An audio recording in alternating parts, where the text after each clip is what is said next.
शहर और गांव में विकास की लहर दौड़ने के बावजूद आज भी कुछ गांव ऐसे हैं जहां आपको कुआं दिखाई पड़ेगा और जिसका पानी आज भी लोग पीते हैं और पीने के साथ ही साथ सिंचाई के भी काम में आता है। ऐसा ही एक गांव जो पहाड़ों की तराई में बसा है, जिसका नाम रामपुर है। रामपुर गांव के लोग एक दिन कुएं से पानी भरने के लिए जाते हैं। कुआं बहुत ही गहरा और पानी बहुत ही नीचे। जब लोग बाल्टी खींचकर कुएं से ऊपर लाते हैं तो पानी की जगह खून निकलने लगता है, जिसे देखकर लोग हैरान रह जाते हैं और उस कुएं का नाम खूनी कुआं रख देते हैं। ये बात गांव में चारों तरफ फैल जाती है। चौपाल पर लोग इकट्ठा होते हैं और खूनी कुएं के बारे में चर्चा करना शुरू कर देते हैं। अकलू चाचा, हम क्या सुन रहे हैं? कुएं से खून निकल रहा है। मुखिया जी, उम्र 80 साल हो गई मेरी, लेकिन आज तक मैंने ऐसा कभी नहीं सुना था। अब तुम्हें कुएं के पास जाकर अपनी आंखों से देखना होगा। हमें तो समझ में ही नहीं आता कि इसके पीछे कारण क्या है। हमें लगता है कि हमें थाने चलकर थानेदार को इसकी सूचना देनी पड़ेगी। मुखिया जी, चाहे कुछ कह लो, हमें तो ये भूत प्रेत का मामला मालूम पड़ता है। ऐसे कैसे कुएं से खून निकल जाएगा? या तो कुएं में कोई भूत है या फिर किसी डायन ने कुएं के पानी को मंत्रों से खून बना दिया है। अकलू चाचा, हमेशा तुम भूत प्रेत और डायन की बातों में लगे रहते हो। अरे हो सकता है कि मामला कुछ और हो। हमें थानेदार को सूचना जरूर दे देनी चाहिए।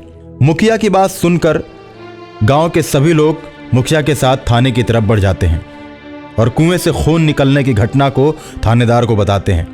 सबकी बात सुनने के बाद थानेदार बोलता है, देखिए, हो सकता है कि किसी ने चाकू मारकर लाश को कुएं में फेंक दिया हो, जिसकी वजह से यह पानी लाल हो गया है। अब तो देखिए, वैसे भी तहकीकात करनी ही पड़ेगी। ऐसा कहकर थानेदार कुछ सिपाहियों को लेकर गांव की तरफ चल देता है और जैसे ही उस खूनी कुएं के पास पहुंचता है तो अपनी टॉर्च निकालकर कुएं में जलाता है और चारों तरफ देखने लगता है। कुएं के अंदर लाल रंग का कपड़ा पहने एक लाश दिखाई पड़ती है।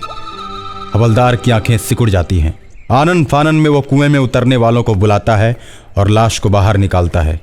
वो लाश एक साधु की है जो गेरुए रंग का वस्त्र पहने हुए है और उसके पूरे शरीर पर चाकू के निशान हैं।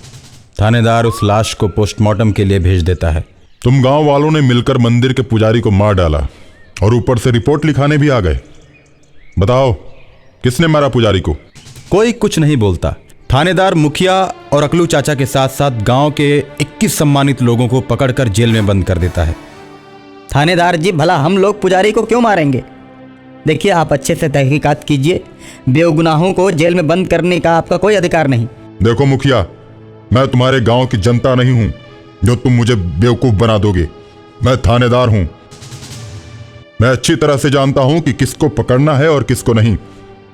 मुखिया, मैं आखिरी बार कहता हूं कि अब भी बता दो पुजारी को किसने मारा। मैं लोगों की आंखें पढ़ता हूं और तुम्हारी आंखें चीख चीख कर बता रही हैं कि पुजारी को तुमने ही मारा है।